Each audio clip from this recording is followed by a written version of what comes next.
क्या हो अगर शादी के मंडप में अचानक ऐसा सच सामने आ जाए जो सब कुछ बदल दे। क्या हो अगर जिसे भुला दिया गया था वही फिर से किस्मत बनकर लौट आए। आज की कहानी में होने वाला है ऐसा धमाका कि रिश्ते, वादे और भरोसे सबकी परीक्षा होगी और फैसला करेगा सिर्फ भाग्य। तो ध्यान से सुनिए, क्योंकि ये कहानी सिर्फ एक शादी की नहीं, दो दिलों और दो परिवारों की जंग की है। अब कहानी शुरू होती है उस पल से जब सब कुछ सामान्य दिख रहा था, लेकिन अंदर ही अंदर एक तूफान उठ चुका था। झंडे और सिमरन ने मिलकर एक ऐसा फैसला लिया जो आगे चलकर सबकी जिंदगी बदल देने वाला था। उन्होंने अनु को वहां से हटाने की ठान ली, क्योंकि उन्हें लगा कि अगर अनु सामने रही तो कई राज खुल सकते हैं। सिमरन ने मीठी बातों में अनु को उलझाया और झंडे ने मौके का फायदा उठाया। देखते ही देखते अनु वहां से दूर कर दी गई, जैसे किसी कहानी से उसका किरदार मिटा दिया गया हो। लेकिन किस्मत को कुछ और ही मंजूर था। अनु को सीधे आर्य के सामने लाया गया, और सबसे चौंकाने वाली बात यह थी कि आर्य को इस पूरे खेल की जरा भी खबर नहीं थी। वो तो बस इतना जानता था कि उसका दिल आज भी अनु के नाम से धड़कता है। मंदिर में उस दिन खास पूजा रखी गई थी। सब कुछ विधि विधान से चल रहा था। आर्य ने अपने हाथों से दिया जलाया, लेकिन अचानक उसका दिया बुझ गया। माहौल में सन्नाटा छा गया। तभी अनु का दिया तेज लौ के साथ जल उठा, और उसी लौ से आर्य का बुझा हुआ दिया फिर से जल गया। सब लोग हैरान रह गए। किसी ने इसे संयोग कहा, किसी ने संकेत। पंडित जी ने गहरी नजर से दोनों को देखा, जैसे उन्हें कुछ समझ आ गया हो। तभी पूजा के लिए बेलपत्र मांगा गया, लेकिन टोकरी खाली निकली। पंडित जी ने कहा कि बिना बेलपत्र के पूजा अधूरी है। ये सुनकर मोहित अपने परिवार के साथ बेलपत्र लेने निकल गया। इसी बीच अनु मंदिर पहुंच गई। वो चुपचाप दर्शन कर लौटना चाहती थी, लेकिन तभी आर्य वहां आ गया। दोनों की नजरें मिली और समय जैसे ठहर गया। आर्य ने अपने हाथों से भगवान के चरणों में बेलपत्र चढ़ाया, और जैसे ही पंडित जी उसे ऊपर रख रहे थे, अनु का हाथ अनजाने में आर्य के हाथ से छू गया। वो स्पर्श जैसे किसी अधूरे वादे की याद दिला गया। पंडित जी ने तुरंत कहा कि जो जिसके भाग्य में है उसे वही मिलेगा। ये सुनकर पुष्पा के चेहरे का रंग उड़ गया। वो कुछ कहना चाहती थी, रोकना चाहती थी, लेकिन तभी सिद्धि माता ने उसे रोक दिया और कहा कि जो ऊपर वाला तय करता है वही होता है। इंसान चाहकर भी उसे नहीं बदल सकता। आर्य की आंखें नम हो गईं। उसे महसूस हुआ कि शायद ये सब यूं ही नहीं हो रहा। अनु भी भावुक थी, लेकिन हालात ने उसे चुप रहना सिखा दिया था। दोनों वहां से अलग अलग दिशाओं में चले गए, पर उनके दिलों में सवालों का तूफान था। तभी गोपाल जी आए और बोले कि बेलपत्र खत्म हो गए हैं। पंडित जी ने शांत स्वर में कहा कि आपकी बेटी की पूजा तो हो चुकी है, उसे बेलपत्र मिल गए थे। ये सुनकर पुष्पा को और गुस्सा आया, लेकिन अब कुछ बदल नहीं सकता था। पूजा पूरी हो चुकी थी, संकेत मिल चुका था। दिन बीतते गए और अनु की हल्दी की रस्म शुरू हुई। घर में खुशियों का माहौल था। ढोलक की थाप पर गीत गाए जा रहे थे, लेकिन अनु के दिल में एक अजीब सी घबराहट थी। झंडे भी वहां पहुंचा, जैसे किसी बड़े खेल की तैयारी कर रहा हो। सबको लग रहा था कि शादी बस एक कदम दूर है, लेकिन असली तूफान तो अभी बाकी था। शादी वाले दिन जैसे ही बारात निकलने की तैयारी हुई, सिमरन ने अनु को अलग ले जाकर कहा कि शादी से पहले भगवान का आशीर्वाद लेना जरूरी है। गोपाल जी ने पूछा कि कहाँ जा रही हो बेटी, तो सिमरन ने मुस्कुराकर जवाब दिया कि बस मंदिर तक जा रहे हैं। उधर झंडे आर्य को लेकर पहुंच चुका था। जैसे ही मंदिर के प्रांगण में अनु और आर्य आमने सामने आए, दोनों के होश उड़ गए। इतने दिनों की दूरी एक पल में खत्म हो गई। आंखों में सवाल, दिल में दर्द और होठों पर खामोशी। आर्य ने आगे बढ़कर अनु की कसम खाई और कहा कि जब तक हमारा परिवार हमारे साथ नहीं होगा, ये शादी नहीं होगी। तुम चिंता मत करो, मैं तुम्हारी शादी मोहित से कभी नहीं होने दूंगा। उसके शब्दों में दृढ़ता थी, जैसे उसने फैसला कर लिया हो कि अब वो अपने प्यार को खोने नहीं देगा। लेकिन क्या सच में सब इतना आसान होगा? क्या परिवार इस रिश्ते को स्वीकार करेगा? क्या मोहित चुप बैठेगा, या वो भी कोई चाल चलेगा? कहानी अब ऐसे मोड़ पर खड़ी है जहां हर कदम पर नया धमाका हो सकता है। अगर आप जानना चाहते हैं कि आगे क्या होगा, तो अभी इस कहानी को लाइक कीजिए। अपने विचार कमेंट में जरूर बताइए कि क्या आर्य सही कर रहा है, और जुड़े रहिए, क्योंकि आगे आने वाला है ऐसा मोड़ जो सबको हिला देगा। ये तो बस शुरुआत है, असली खेल अभी बाकी है। क्या एक कसम पूरे समाज से टकरा सकती है? क्या एक फैसला सजी हुई बारात को रोक सकता है? जब प्यार और परिवार आमने सामने खड़े हों, तो आखिर जीत किसकी होती है, दिल की या रिश्तों की? कहानी अब वहां पहुंच चुकी है जहां हर सांस के साथ सस्पेंस और बढ़ता जा रहा है। मंदिर के उस आंगन में जहां अभी कुछ देर पहले शांति थी, अब तूफान उठने वाला था। आर्य ने सबके सामने अनु की कसम खाकर कह दिया था कि ये शादी नहीं होगी। उसकी आवाज में ऐसा आत्मविश्वास था कि अनु की धड़कनें तेज हो गईं। सिमरन घबरा गई, क्योंकि उसने सोचा नहीं था कि बात इतनी दूर तक पहुंच जाएगी। झंडे भी एक पल के लिए चुप हो गया, लेकिन उसके दिमाग में नई चालें घूमने लगी। अनु की आंखों में आंसू थे, लेकिन उन आंसुओं में डर से ज्यादा उम्मीद थी। शायद पहली बार उसे लगा कि कोई उसके लिए दुनिया से लड़ने को तैयार है। उधर शादी का मंडप सज चुका था। मोहित अपने दोस्तों के साथ हंसता मुस्कुराता दिख रहा था, लेकिन उसे अंदाजा नहीं था कि कुछ ही पलों में उसकी खुशियां सवालों के घेरे में आने वाली हैं। जैसे ही उसे पता चला कि अनु मंदिर गई है और वहां आर्य भी मौजूद है, उसके चेहरे की मुस्कान गायब हो गई। उसके मन में शक की चिंगारी पहले से ही जल रही थी, अब वो आग बनती जा रही थी। उसने तुरंत अपने लोगों को भेजा कि जाकर देखें आखिर हो क्या रहा है। मंदिर में आर्य ने अनु का हाथ पकड़ लिया। उसने कहा कि अब और चुप रहने का समय नहीं है, सच सबके सामने आएगा।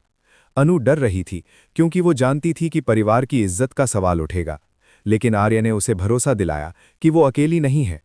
तभी पीछे से गोपाल जी की आवाज आई। उन्होंने गुस्से में पूछा कि ये सब क्या हो रहा है। उनके साथ पुष्पा और बाकी परिवार भी आ गया। माहौल अचानक भारी हो गया। सिमरन ने तुरंत बात संभालने की कोशिश की और कहा कि बस आशीर्वाद लेने आए थे। लेकिन अब सच छिपाना आसान नहीं था। आर्य ने सबके सामने कह दिया कि वो और अनु एक दूसरे से प्यार करते हैं। ये सुनकर सब सन्न रह गए। मोहित भी वहां पहुंच चुका था। उसके चेहरे पर गुस्सा साफ दिखाई दे रहा था। उसने आर्य से पूछा कि जब शादी तय हो चुकी थी तब ये सब क्यों? आर्य ने जवाब दिया कि सच को कितने दिन छिपाया जा सकता है। अगर दिल किसी और के लिए धड़कता है तो झूठे रिश्ते में बंधना गलत है। मोहित ने इसे अपनी बेइज्जती समझा। उसने कहा कि ये सब एक साजिश है। झंडे पर उसकी नजर पड़ी, जैसे उसे शक हो रहा हो कि कहीं ये सब प्लान तो नहीं था। झंडे ने मासूम बनकर कहा कि उसने तो सिर्फ वही किया जो उसे सही लगा। असली फैसला तो अब परिवार को करना है। पुष्पा का गुस्सा 7वें आसमान पर था। उसे लगा कि उसकी बेटी ने उसकी इज्जत मिट्टी में मिला दी। उसने अनु को डांटा, लेकिन अनु ने पहली बार सिर उठाकर कहा कि उसने कोई पाप नहीं किया, उसने सिर्फ अपने दिल की सुनी है। ये सुनकर सब चौंक गए, क्योंकि अनु हमेशा चुप रहने वाली लड़की थी। आज उसकी आवाज में ताकत थी। सिद्धि माता भी वहां आ पहुंची। उन्होंने शांत स्वर में कहा कि रिश्ते मजबूरी से नहीं, विश्वास से चलते हैं। अगर दो दिल सच में एक हैं तो उन्हें अलग करना आसान नहीं होगा। उनके शब्दों ने माहौल को थोड़ा शांत किया, लेकिन फैसला अभी बाकी था। मोहित ने आखिरी बार अनु से पूछा कि क्या वो सच में आर्य के साथ जाना चाहती है। पूरे आंगन में सन्नाटा छा गया। सबकी नजरें अनु पर थीं। उसकी सांसें तेज थीं, दिल धड़क रहा था, लेकिन उसने हिम्मत जुटाई और कहा कि हाँ, वो आर्य से प्यार करती है। ये सुनते ही मोहित के हाथ से सहरा गिर गया। उसकी आंखों में गुस्सा और दर्द दोनों थे। उसने कहा कि ये शादी अब नहीं होगी। लेकिन कहानी यहीं खत्म नहीं होती। अब सवाल था समाज का, रिश्तेदारों का, उन लोगों का जो बाहर खड़े तमाशा देख रहे थे। गोपाल जी दो राहें पर खड़े थे, एक तरफ बेटी की खुशी, दूसरी तरफ समाज की इज्जत। आर्य ने उनके सामने हाथ जोड़कर कहा कि वो अनु को कभी दुख नहीं देगा। उसने वादा किया कि वो पूरे सम्मान के साथ उसे अपने घर ले जाएगा। झंडे को लगा कि अब खेल उसके हाथ से निकल रहा है। उसने एक और चाल चली।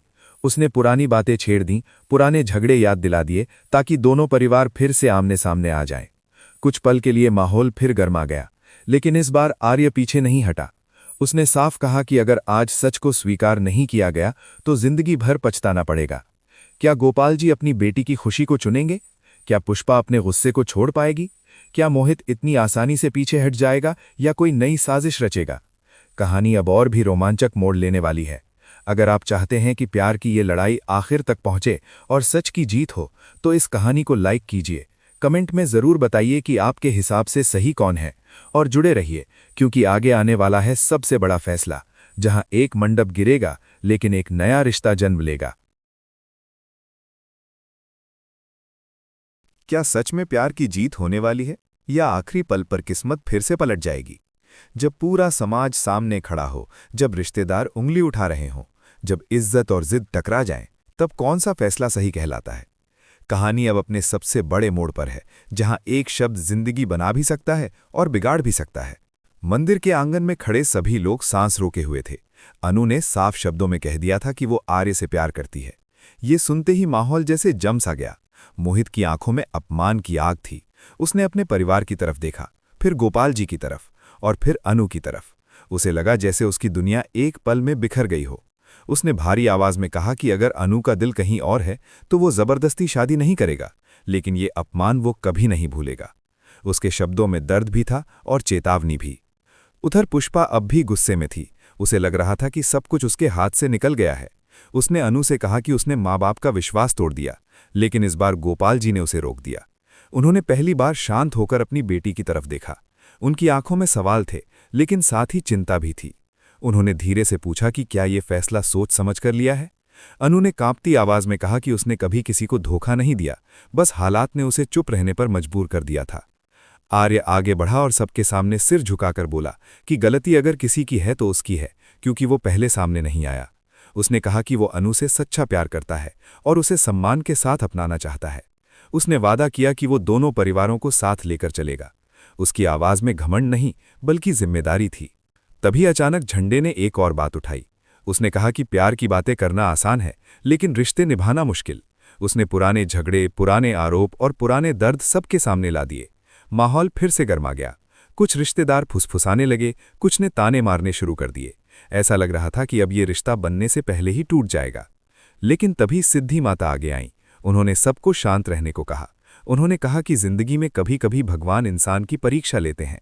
अगर आज सच सामने आ गया है तो उसे स्वीकार करना ही समझदारी है। उन्होंने गोपाल जी से कहा कि बेटी की खुशी से बढ़कर कोई इज्जत नहीं होती। अगर बेटी रोते हुए विदा होगी तो समाज 2 दिन बात करेगा, लेकिन अगर वो खुश रहेगी तो वही समाज एक दिन तारीफ भी करेगा। ये सुनकर गोपाल जी की आंखें भर आईं। उन्होंने अनु के सिर पर हाथ रखा और कहा कि अगर उसका दिल सच में आर्य के साथ है तो वो उसके फैसले के साथ हैं। ये सुनते ही अनु रो पड़ी। आर्य की आंखों में भी आंसू आ गए। वो आगे बढ़ा और गोपाल जी के पैर छू लिए। उस पल जैसे एक दीवार गिर गई। मोहित ने ये सब देखा। उसके अंदर तूफान था, लेकिन उसने खुद को संभाला। उसने कहा कि वो इस रिश्ते तो जबरदस्ती नहीं बांधेगा। उसने सहरा उतारकर जमीन पर रख दिया और बिना पीछे देखे वहां से चला गया। उसके कदम भारी थे, लेकिन उसने कोई हंगामा नहीं किया। ये उसका सबसे बड़ा फैसला था। पुष्पा अब भी असमंजस में थी, लेकिन जब उसने अपनी बेटी की आंखों में सुकून देखा तो उसका दिल भी पिघलने लगा। उसने धीरे से कहा कि अगर सबकी सहमति है तो वो भी अब विरोध नहीं करेगी। उस पल मंदिर का माहौल बदल गया। जहां कुछ देर पहले तनाव था, वहां अब राहत की सांस थी। आर्य ने अनु का हाथ थामा, लेकिन इस बार किसी छिपाव के साथ नहीं, खुले तौर पर सबके सामने। उसने कहा कि वो जल्द ही पूरे रीति रिवाज के साथ अनु को अपने घर ले जाएगा। परिवारों ने तय किया कि शादी जल्द होगी, लेकिन इस बार बिना झूठ और बिना दबाव के। कहानी ने ऐसा मोड़ लिया जिसकी किसी ने कल्पना नहीं की थी। एक तयशुदा शादी टूट गई, लेकिन एक सच्चा रिश्ता बन गया। समाज ने बातें की, कुछ ने आलोचना भी की, लेकिन समय के साथ सब शांत हो गया, क्योंकि आखिर में सच और सच्चे प्यार की जीत हुई। लेकिन क्या ये सच में अंत है, या जिंदगी आगे भी कोई नई परीक्षा लेकर आएगी? क्या मोहित इस फैसले को दिल से स्वीकार कर पाएगा? क्या झंडे फिर कोई चाल चलेगा? ये तो आने वाला समय ही बताएगा। अगर आपको लगता है कि सच्चे प्यार को कभी हार नहीं माननी चाहिए, तो इस कहानी को जरूर लाइक करें। अपने विचार कमेंट में लिखें कि क्या अनु और आर्य का फैसला सही था, और जुड़े रहें, क्योंकि आगे की कहानी में हो सकता है किस्मत फिर से कोई नया खेल खेले। क्योंकि जहां प्यार है वहां परीक्षा भी है, और जहां हिम्मत है वहीं असली जीत है।